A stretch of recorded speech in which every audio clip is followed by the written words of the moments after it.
संविधान कई मायने में बहुत महत्वपूर्ण है। यहां पर जहां भारत के प्रत्येक नागरिक के मौलिक अधिकारों की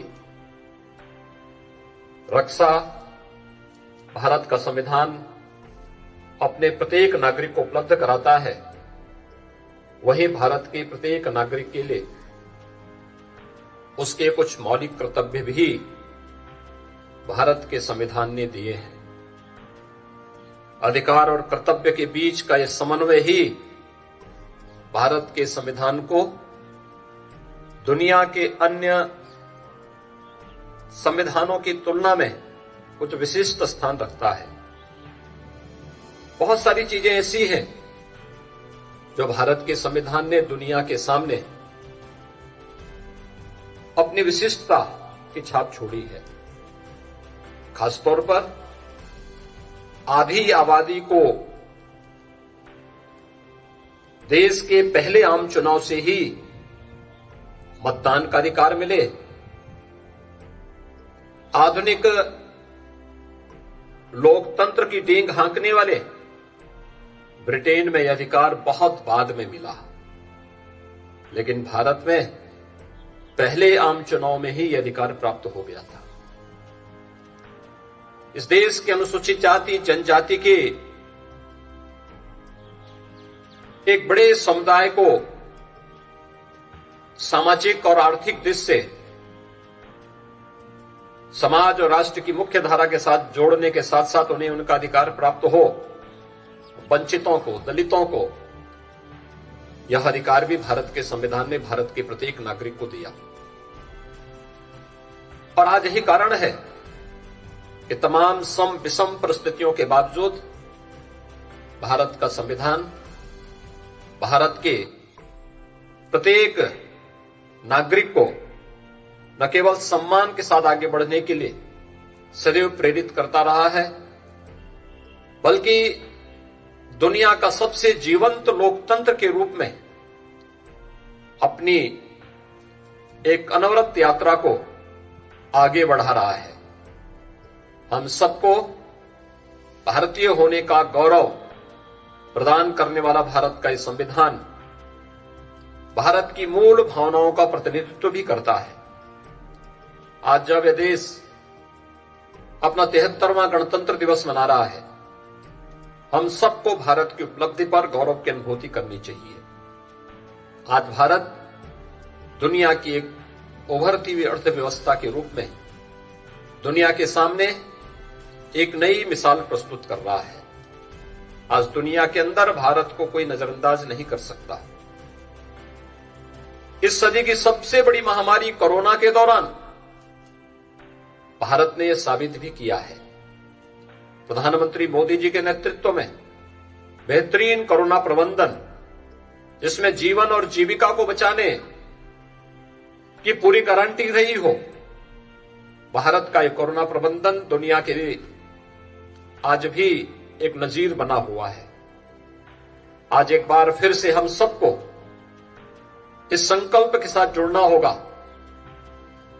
कि हम अपने भारत के संविधान की मूल भावनाओं का सम्मान करते हुए जीवन में जब भी अगर हम अधिकार की बात करते हैं तो उससे पहले अगर अपने कर्तव्यों के बारे में भी प्रत्येक नागरिक विचार करते हुए ईमानदारी से अपने कर्तव्यों का निर्वहन करने लग जाए तो वह, मुझे लगता है कि भारत को दुनिया के अग्रणी राष्ट्रों के रूप में खड़ा करने में किसी प्रकार की कोई समस्या नहीं होगी। भारत निश्चित ही दुनिया की एक महाताकत बनकर के आगे बढ़ेगा। मैं आज के इस अवसर पर उत्तर प्रदेश, देश की आबादी के सबसे बड़े राज्य, जिस उत्तर प्रदेश ने विगत 5 वर्ष के दौरान एक लंबी यात्रा प्रारंभ की है, विकास की, समृद्धि की, सुशासन की और जीवन के प्रत्येक क्षेत्र में आगे बढ़ने के लिए देश के अंदर एक नई नजीर प्रस्तुत कर रहा है। इस अवसर पर मैं उत्तर प्रदेश के अंदर जीवन के प्रत्येक क्षेत्र में कार्य करने वाले उन सभी नागरिकों को जिन्हें कल पद्म पुरस्कार से सम्मानित भारत सरकार ने सम्मानित किया है, उनके नामों की घोषणा की है, उन सबको हृदय से बधाई देता हूं। मैं देश के उन सभी महापुरुषों के प्रति सम्मान व्यक्त करता हूं जिन्होंने देश की आजादी के लिए अपना सर्वस्व न्यौछावर किया।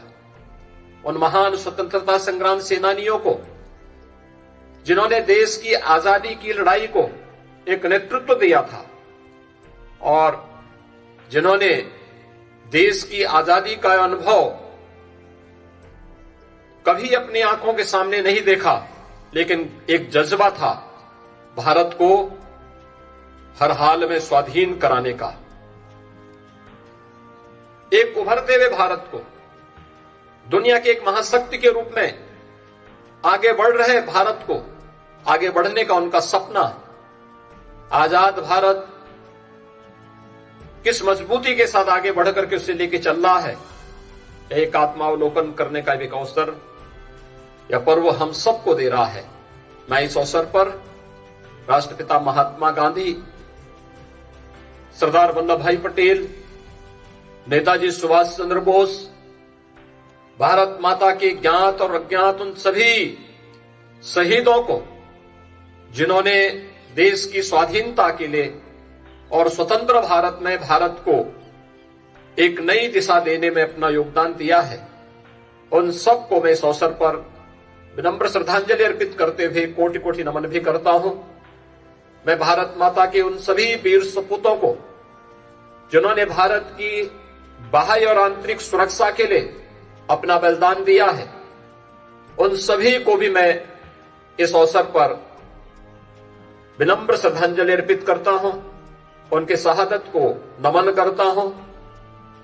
उत्तर प्रदेश आज जीवन के प्रत्येक क्षेत्र में आगे बढ़ रहा है। उत्तर प्रदेश की बेहतरीन कानून व्यवस्था, सुरक्षा का एक बेहतर माहौल देश के विभिन्न राज्यों के सामने एक नजीर बनकर के उभरी है। इस अवसर पर मैं उत्तर प्रदेश को एक सुरक्षित उत्तर प्रदेश और सुरक्षा से समृद्धि की ओर अग्रसर करने वाले अपने उन सभी जवानों को जिन्होंने उत्तर प्रदेश के अंदर एक माहौल देने में अपना योगदान दिया है, आज वे हमारे बीच नहीं, उन सबको भी मैं विनम्र श्रद्धांजलि अर्पित करता हूं।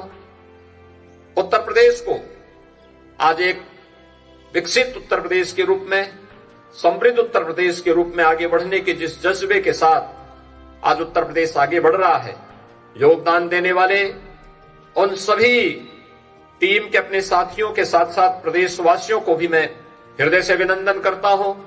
73वें गणतंत्र दिवस की उन्हें हृदय से बधाई देता हूं, अपनी शुभकामनाएं देता हूं और विश्वास व्यक्त करता हूं कि हम सब भारत के संविधान की मूल भावनाओं का सम्मान करते हुए अपने कर्तव्यों का निर्वहन करने के लिए अगर हर व्यक्ति अपने अपने क्षेत्र में इस कार्य को ईमानदारी से आगे बढ़ाने के लिए संकल्पित होकर के कार्य कर सकेगा, तो भारत को दुनिया की एक महाताकत के रूप में स्थापित करने में कोई भी ताकत नहीं रोक पाएगी।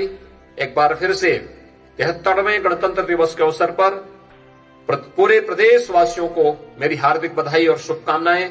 धन्यवाद। जय हिंद।